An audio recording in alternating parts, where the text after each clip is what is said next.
Yeah. Morning, Mr. Shelby. Morning.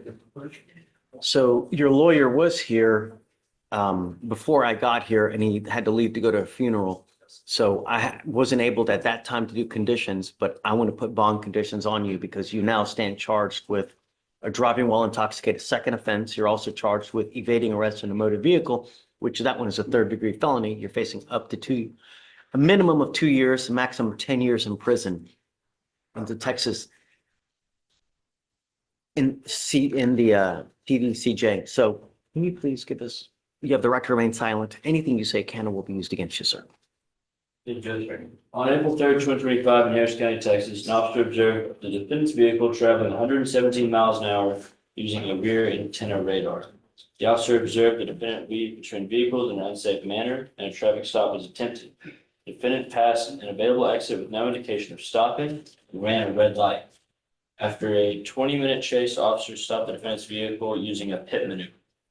The officers moved the scene to a parking lot, and upon contact with the defendant, the officer noticed glossy eyes and bloodshot eyes with an odor of alcoholic beverage. The defendant was identified by his Texas driver's license, and standardized field sobriety tests were conducted. The officers witnessed 4 to 6 clues on the HGN, failed to keep balance on the walk and turn. The defendant refused the one-leg stand. The officer is a drug recognition expert and observed signs of drug intoxication. The IC was read and the defendant refused. The blood warrant was executed and blood was collected. Can you run his license, please? See his license.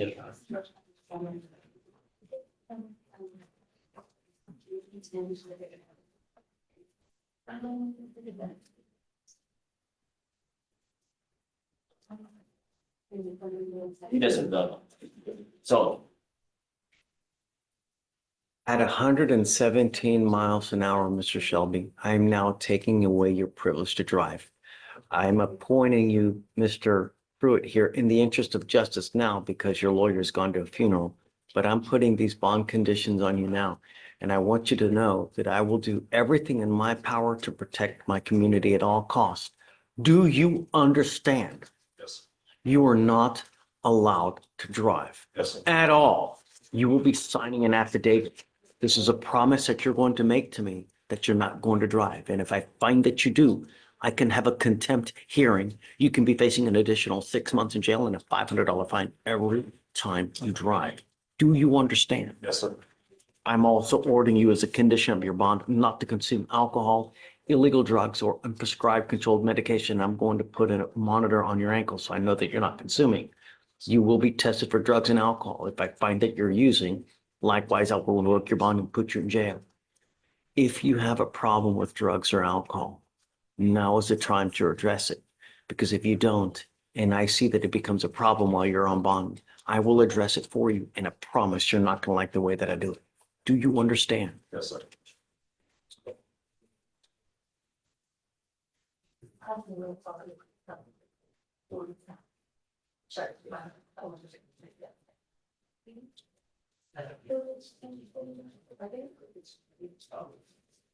I am now sending notice to DPS that you're not allowed to drive any vehicle that's not equipped with an ignition interlock on it.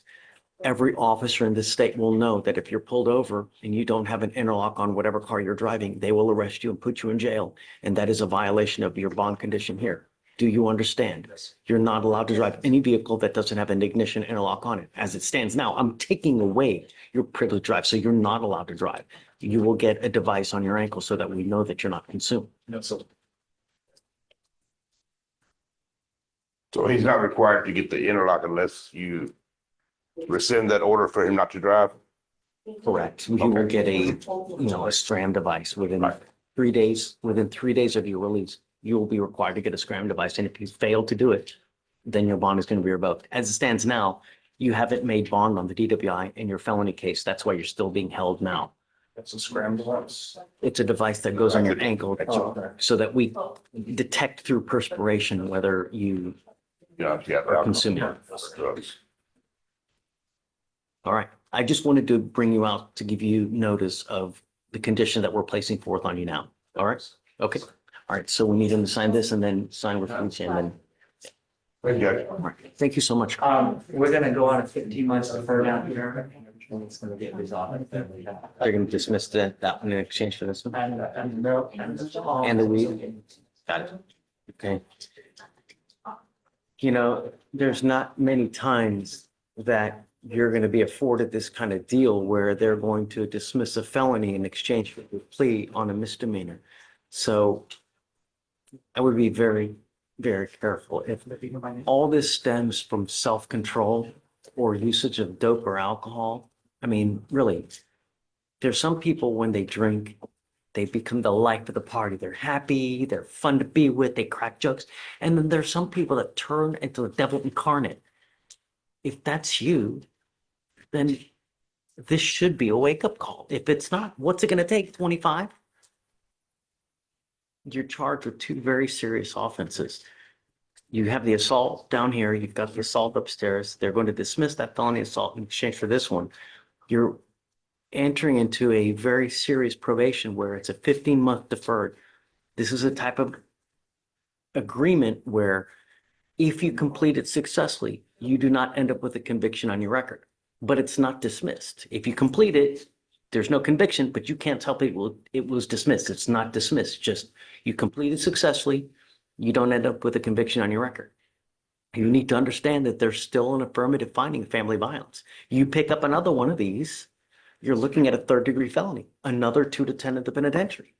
Do you understand? You can also never own a gun or ammunition as a result of this plea bargain agreement as well. Do you understand? Is this what you want to do? You give up nearly every right known to man by entering into this agreement saying, look, I'm going to make it, and if I don't, you can put me in jail for an entire year. That's the agreement that you're entering into now. So for you to complete this successfully, you must do a batters intervention prevention program. This is a tough one. This is a class that you have to attend once a week for 18 weeks. If you miss it, they're going to kick you out of the program. If you get kicked out, we issue a warrant for your arrest. We'll have a hearing here to see if you violated. No drugs, no alcohol. You will be tested like crazy to ensure that you're not using. You must also do a TRAS. This is an evaluation to see what other conditions you may need. If they assess other conditions, you must fulfill them as well. 20 hours of community service, $100 one-time donation to the family violence provider, no threatening or having abusive contact with Mr. Cockrell. Do you have children? I think that in lieu of community service, I would like to do a parenting class. And if she does a parenting class, then I'll waive the community service. You give up the right to a trial, right to compel witnesses to testify on your behalf, confront and cross-examine your accusers. If you're not a citizen, there are possible immigration consequences. You can be deported, excluded from the country, denied naturalization. You give up the right to appeal. So once you accept this agreement, you're stuck with this until you complete it successfully or it gets revoked. Do you understand? I like to reward people. You know, I like to encourage people to do well. And what I normally do is if you do well in this agreement, if you don't test positive for dope or alcohol, you get all your classes done and you're nice to everybody, I'll take you off in half the time. Okay. So you can be done in half the time. If most, just be nice. Don't pick up any new cases and don't use. You understand? Is this what you want to do? How do you plead to the offense of assault of a family member? Guilty or not guilty? I'm not going to find you guilty now, Miss Loyola. I'm going to wait essentially for 15 months to see if you're able to comply with this. As part of this agreement, the possession of marijuana will be dismissed and your other case upstairs will also be dismissed as well. Do you work, ma'am?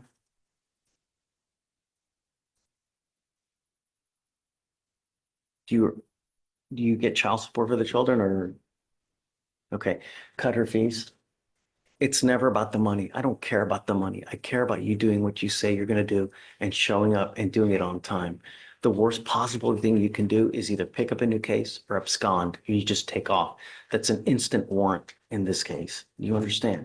So if you ever have any problems, come back. We can always work through it. We can talk about it, but just doing nothing and taking off, it's the worst thing that can possibly happen. All right, so I'll follow the agreement, send it to everything. Good luck to you, man. I was- I was-